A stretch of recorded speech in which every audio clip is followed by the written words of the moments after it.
ሰላም። እኔ ቆንጆ ልጅ መስላኝ ነው ልጃገረድ መስላኝ ነው ያስገባው። እግዚአብሔር ሰው ክርስቶስ ኢየሱስ የተወለድኩ እግዚአብሔር ልጅ ነኝ። ሰላም ልል ነው የመጣሁት። አሜን። ጌታ ይባረክ። ሰላምታ ደርሶኛል። ኢየሱስ ጌታ።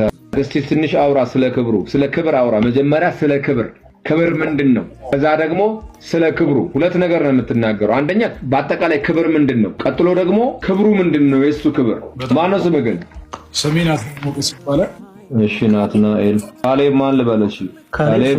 እሺ መልስ። እሺ ሁለታችሁንም ጌታ ይባርካችሁ። እየተጋገዛችሁ አውሩ። አማለም ማጫወታቸው ጌም አለና አንድ ሰው ነው ስክሪን ላይ መሆን የሚችለው። ስለዚህ እየተጋገዛችሁ መልሱ። 5 ደቂቃ አላችሁ። ካሌብ ወቀቲ አራስካት ቀጥል። በቂ ላነሳው ሐሳብ የመጀመሪያው ክብር ላከው በሰውኛ ካሰብነው ሪስፔክት ምናምን ሊሆን ይችላል። ነገር ግን አሁን ስለ ክርስቶስ ኢየሱስ ክብር እያወራን ከሆነ ጌታ ኢየሱስ ወደ እግዚአብሔር አብ ፕሬ በሚያደርግበት ጊዜ ተስካለ ዓለም ሳይፈጠር በፊት በአንተ ዘንድ በነበረኝ ክብር አክብረኝ ብሏል። ጌታ ኢየሱስ ክብሩ የሚለው ከአብ ዘንድ የተሰጠው ከዘላለም በፊት የነበረው። ምክንያቱም ጌታ ኢየሱስ ማለት ከአብ ከዘላለም የተወለደ ነው፣ አልተፈጠረ፣ መጀመሪያ መጨረሻ የሌለው ነው፣ በምድር ላይ ሲመላለስ ያልነበረው። ግን ክብር ደግሞ መልሶ እንዲያከብረው ወደ እግዚአብሔርም ሲጸልይ ነበር። ያ የክርስቶስ ኢየሱስ ክብር ነው። እኛ ደግሞ በእግዚአብሔር ዘንድ የሚሰጠን ክብር የሚባለው ነገር ደግሞ የእግዚአብሔር መገኘት ኦር ፕሬዘንሱ ነው። ምክንያቱም አሁን የእግዚአብሔር ክብሩ ባለበት እግዚአብሔርን በዛው አለ ማለት ነው። ለዛ ነው መጽሐፍ ቅዱስ ላይ ልበ ንጹሐን እግዚአብሔርን ያዩታል ይላል። እግዚአብሔርን በአይናችን ማየት አንችልም፣ ምክንያቱም መጽሐፍ ቅዱስ ዮሐንስ ላይ ሲናገር እግዚአብሔርን ያየው ማንም የለም ይላል። እግዚአብሔርን ማየት የምንችለው በእግዚአብሔር መገኘት በእግዚአብሔር ክብር ነው እና የክብር ትርጉም በዛው ነው የምረዳው።